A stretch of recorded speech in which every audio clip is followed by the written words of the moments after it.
सहेली प्रिया किचन में चाय बना रही होती है और सुमन ड्राइंग रूम में बैठकर मजे से टीवी देख रही होती है। तभी दरवाजे की घंटी बजती है।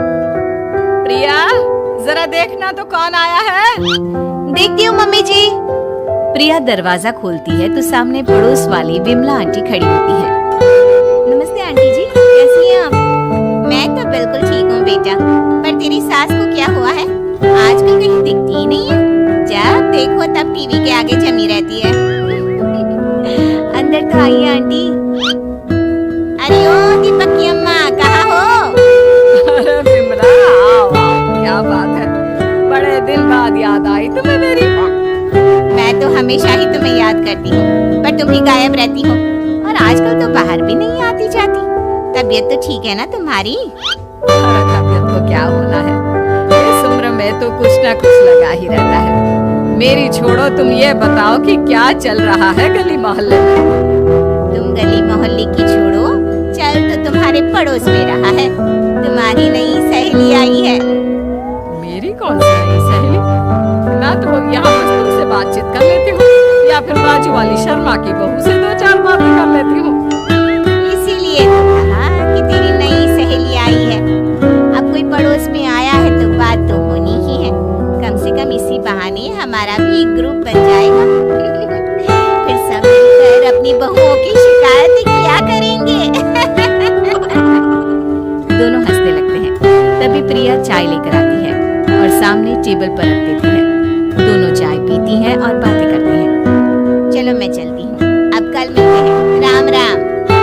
अगले दिन प्रिया किचन में कुछ काम कर रही होती है और सुमन आराम से सोफे पर बैठकर मटर छील रही होती है। तभी घंटी बजती है। प्रिया दरवाजा खोलती है तो सामने उनकी नई पड़ोसन खड़ी होती है।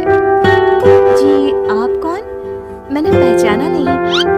नमस्ते बेटा, मैं शारदा, आपके बगल वाले घर में अभी 2-4 दिन पहले ही शिफ्ट हुए हैं। ओह अच्छा अच्छा अच्छा, नमस्ते आंटी, अंदर आइए ना आप।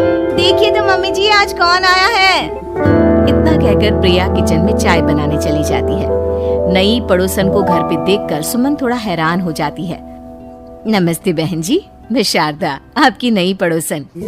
अच्छा अच्छा, आप हैं हमारी नई पड़ोसन। आइए आइए, और बताइए कैसी हैं आप? जी बिल्कुल ठीक हूँ। वो दरअसल घर पर छोटी सी पूजा रखवाई थी, बस उसी का प्रसाद देने चली आई। सोचा इसी बहाने नए पड़ोसियों से भी मुलाकात हो जाएगी। ये तो बहुत अच्छा सोचा आपने। सुमन प्रिया को आवाज लगाती है।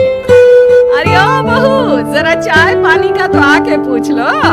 ये आजकल की बहुएं भी ना, जब तक बोलो नहीं तब तक कुछ नहीं करेंगी। आई मम्मी जी। प्रिया चाय लेकर आती है। दोनों बैठकर चाय पीती हैं और खूब सारी बातें करती हैं। अच्छा बहन जी, अब मैं चलती हूँ, फिर मिलते हैं। अब तो आना जाना लगा ही रहेगा। शारदा के जाने के बाद प्रिया किचन से बाहर आती है। क्या बात है मम्मी जी, आप दोनों को देखकर तो लगा ही नहीं कि पहली बार मिल रही हो। आप दोनों तो बिल्कुल बिछड़ी हुई सहेलियों की तरह बातें कर रही थी। अरे जब दो औरतें मिल जाती है ना, तो बातें अपने आप ही निकल आती है। अब तू अपने काम पर ध्यान दे, बातों पे नहीं। ऐसे ही कुछ दिन बीत जाते हैं। अब सुमन और शारदा अच्छी सहेलियां बन गई होती हैं। दोनों एक साथ मंदिर जाती, मार्केट जाती और कभी कभी तो विमला भी इनके साथ मिलकर खूब हंसी ठिठोली करती। एक शाम तीनों बैठकर सुमन के घर पर चाय पी रही होती हैं कि तभी बहुत तेज बारिश शुरू हो जाती है। सुमन जोर से प्रिया को आवाज लगाती है। प्रिया, ओ प्रिया, देख कितनी तेज बारिश हो रही है। जाके छत से सारे कपड़े ले आ, नहीं तो सब भीग जाएंगे। सुमन 2 बार आवाज लगाती है लेकिन प्रिया का कोई जवाब नहीं आता। शायद प्रिया कुछ काम कर रही है, इसीलिए कुछ जवाब नहीं दे रही। अरे काहे का काम, आराम फरमा रही होगी महारानी। तभी प्रिया बीमार हालत में अपने कमरे से बाहर निकलती है। हाँ मम्मी जी, क्या हुआ? मेरी तबीयत थोड़ी ठीक नहीं है ना, इसलिए आग लग गई। अरे सारे कपड़े भीग गए और तुझे सोने से फुर्सत नहीं है। सबके सामने सुमन के मुंह से ऐसी बातें सुनकर प्रिया उदास हो जाती है और छत से कपड़े उतारने चली जाती है। सुमन, ये क्या बात हुई? प्रिया ने बताया ना कि उसकी तबीयत ठीक नहीं, इसलिए उसकी आंख लग गई। तुम भी ना खामखा उसे सबके सामने सुना दिया। अरे आप नहीं जानती शारदा जी, कुछ बहुएं ना बहुत आलसी होती है, घर का एक काम नहीं करना चाहती। ऐसा नहीं है सुमन, तुम्हारी बहू तो बहुत प्यारी है, तुम्हारी सारी बात भी तो मानती है। हाँ सुमन, तुम प्रिया के बारे में ऐसा क्यों सोचती हो? मेरी भी दो बहुएं हैं, लेकिन मैं उन्हें अपनी बेटियों की तरह रखती हूँ। आखिर वो भी तो किसी की बेटियां ही है ना। और अगर तुम ऐसा ही व्यवहार करोगी तो एक दिन प्रिया भी तुम्हारे साथ ऐसा ही बर्ताव करेगी। शारदा और विमला की बातें सुनकर सुमन की तो बोलती बंद हो जाती है। वहीं प्रिया भी बाहर से सारी बातें सुन रही होती है। अरे मैं कोई उसकी दुश्मन थोड़ी ना हूँ, मैं भी उसकी माँ हूँ, लेकिन कभी कभी सास बनना पड़ता है, नहीं तो बहुएं हाथ से निकल जाती है। देखो सुमन, ये सब सोच का फर्क है। अगर तुम ये सोचोगी तो कभी प्रिया को अपनी बेटी नहीं बना पाओगी। इतना कहकर शारदा और विमला वहाँ से चली जाती है और सुमन अकेले बैठकर उनकी बातें सोचने लगती है।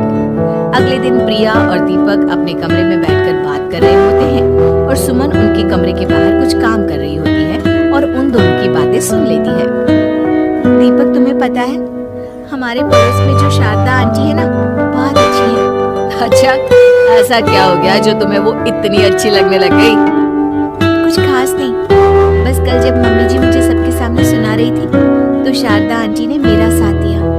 मैं तो सच में हैरान ही रह गई थी जब उन्होंने मम्मी जी को मुझसे ऐसा बर्ताव करने के लिए मना किया। अच्छा, फिर क्या हुआ? होना क्या था, शारदा आंटी तो मम्मी जी को समझा ही रही थी कि बहू को भी बेटी की तरह ही रखना चाहिए, लेकिन मम्मी जी तो मम्मी जी है ना, उन्हें तो मुझ में हमेशा कमी ही दिखती है। काश मुझे भी शारदा आंटी जैसी सास मिली होती जो मुझे भी अपनी बेटी जैसी समझती है। सुमन ये सब सुनकर बहुत उदास हो जाती है और वहाँ से चली जाती है। प्रिया की बातें सुमन के कानों में बार बार गूंज रही थी। उसे बहुत शर्मिंदगी महसूस हो रही थी कि उसने प्रिया के साथ बहुत गलत किया है। अगले दिन सुमन शारदा और विमला को बुलाती है। क्या बात है सुमन, आज तूने ऐसे अचानक क्यों बुलाया? सब ठीक तो है ना? हाँ हाँ, सब ठीक है, तुम दोनों बैठो तो सही। तब तक दीपक और उसके पापा भी आ जाते हैं। प्रिया, तुम भी आ जाओ।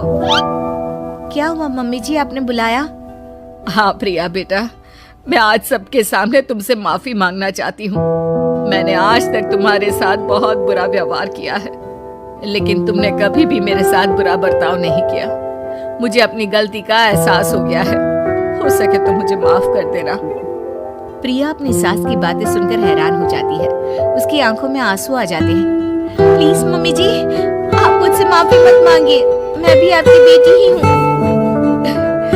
वैसे एक थैंक यू तो मेरी नई सहेली को भी बनता है, जिसकी वजह से मुझे मेरी गलती का एहसास हुआ।